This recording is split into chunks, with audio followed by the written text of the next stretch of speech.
Alright folks, so what today is going to look at and what this particular lesson is Article 3 of the United States Constitution, specifically looking at something that is called the judicial branch of the United States of America and what goes into making it up, and also looking at federal judges and the powers that they hold and everything else. So this is what's considered by many to be the third branch of the United States government, although it is no less powerful than the other two.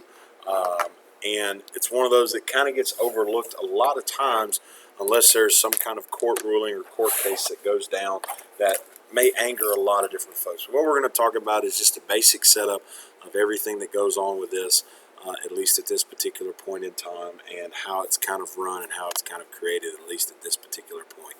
So in Article 3 of the United States Constitution and what happens, we basically have a system that is set up, that is created based on geography, U.S. District Court, Court of Appeals, and then Supreme Court of the United States. This was created in 1789. There are about 12 district courts that are basically grouped into multiple states to go into it. Then what happens, if you get to that point where you go to a district federal court, then you go to what's called the Court of Appeals. This is where basically, hey, I didn't like my result. I want to try and give it another shot and see if I could get the different things that basically I didn't get in the first trial. And then the last one is the biggest court system called the Supreme Court of the United States of America and what goes into it and its creation overall at this particular point. So those are the three main parts. District, kind of, again, different states coming together, same idea, except now you get another chance or a second chance at it, and then finally the Supreme Court is the top of everything. So the whole idea behind this is these courts hear cases that involves federal laws or constitutional questions. The district court is where you're basically at trial, where you see stuff like law and order, those kind of things. Circuit courts are basically, they consider legal questions raised at district courts. Like I said, if you get what you want, you're good there. If you don't get what you want, you can go to appeal it and give it another try. And then the final stop of everything is the United States Supreme Court at this particular point in time for everything else that needs to be discussed, at least for right now. What you have is a lot of different things that are going on, at least at this particular point, to kind of go through it and look at everything, at least at this particular moment. So here's the deal that some people have an issue with. Citizens do not have a right to appeal to the U.S. Supreme Court. So everybody thinks, okay, look, I have my appeal. Supreme Court says yes or no. I can also say, hey, I want to retry. I want to go again.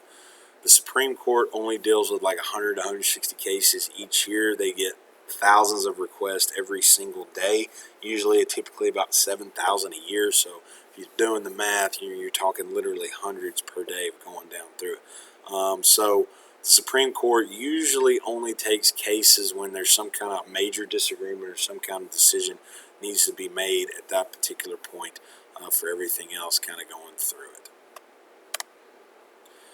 And so just so you guys can kind of see a little bit more about this, what is the only federal court required by the U.S. Constitution?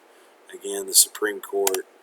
And what is the highest federal court? One and the same. So that's probably the biggest thing going out of this is the U.S. Supreme Court.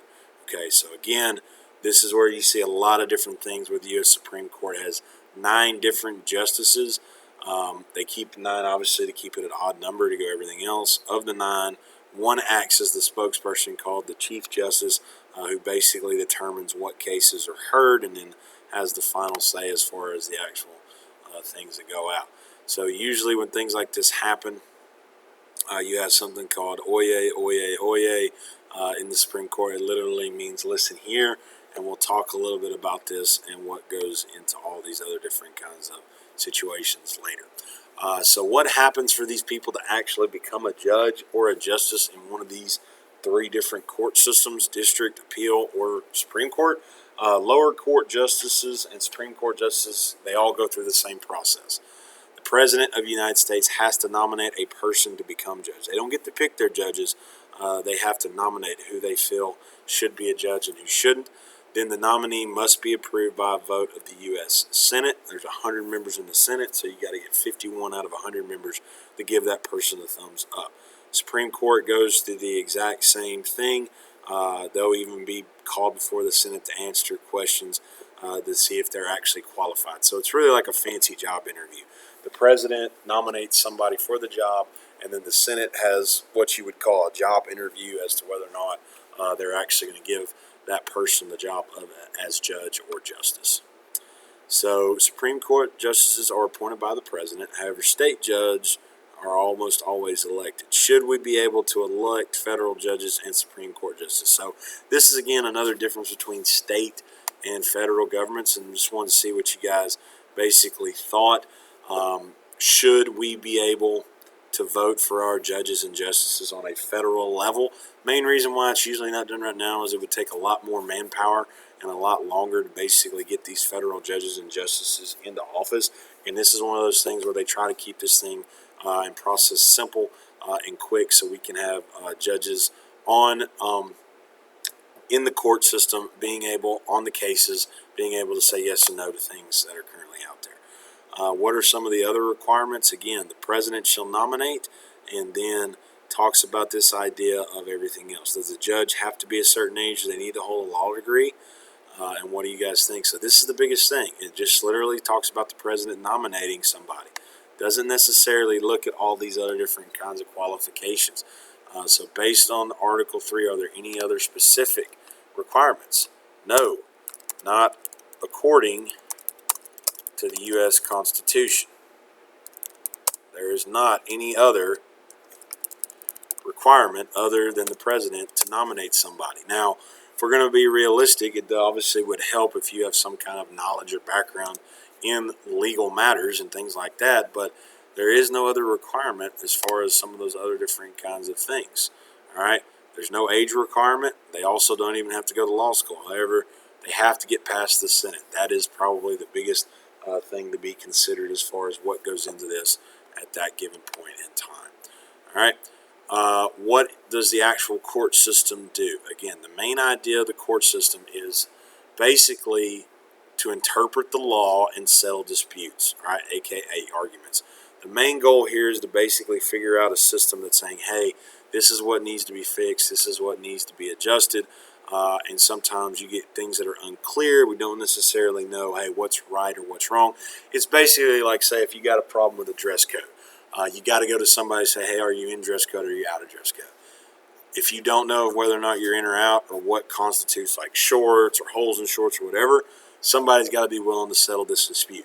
That's what the court system basically does. It is the job of the court to interpret the laws as they are written. Does this law mean this? Does that law mean that? And everything else in between going through that particular point. So, for example, imagine a law says any person who carries cotton socks across the border shall be fined $500. So a guy named Billy drives to a water park world in Florida with his parents, and he's got a cotton sock monkey. The sock agency of the federal government hears about this, and they stop them when they cross in the border. Gregory, the sock monkey, is taken, and Billy is fined $500. What does the judge have to interpret about the law if Billy fights for Gregory in court? All right, so what you have here is this particular idea of what is the definition of socks. Do they have to be worn on your feet? This is a sock monkey. That's a little hand puppet. It's one of those things that kind of gets a little weird to kind of basically figure out. So if you're looking at all this, you have to basically define what is a sock. That's probably the biggest thing. What is the definition of a cotton sock in this particular situation with the $500 fine? So this is what you basically interpret here on all these other different kinds of things. So can judges basically do what they want with the Supreme Court and all the other places? If you've seen this in other lessons, it's called checks and balances. The executive branch does have some power over the judicial branch because the president gets to pick who they are, and the Senate has to approve them. So they have power to control who gets into the branch. Now, once you're in the branch of the judicial branch and you're a court and you're a judge or a justice, then you've got a situation where it's a lot of different things. All right. So just a quick summary here. The judicial branch has the 3 levels: Supreme Court, Circuit Court, District Court. As far as that, Circuit Court is also what's called Appeals Court. Judge and justices are appointed by the president and have to be given the thumbs up and approval of the Senate. They serve for life terms unless they are impeached and removed if they do something that is against the law. The main duties of the judicial branch are to interpret laws and settle disputes, and the power of judicial review is something that we'll talk about, is this idea of anything that can be changed. Judicial review is the idea of how do you interpret laws and what can be changed in those laws therein, as far as all those other different kinds of things that go in it.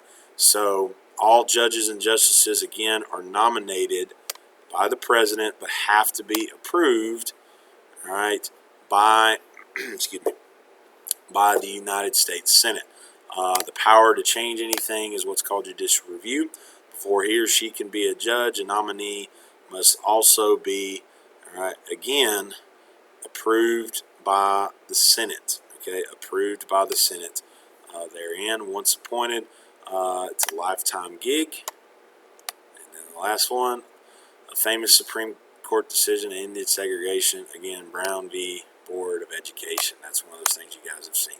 All right, so I hope you guys have at least seen a little bit basic information about Article 3 and how we created a court system where the legislative branch picks people, the executive branch picks people, legislative branch approves people with the Senate and the president, and then you have the final creation of judges that are designed to interpret laws in the United States.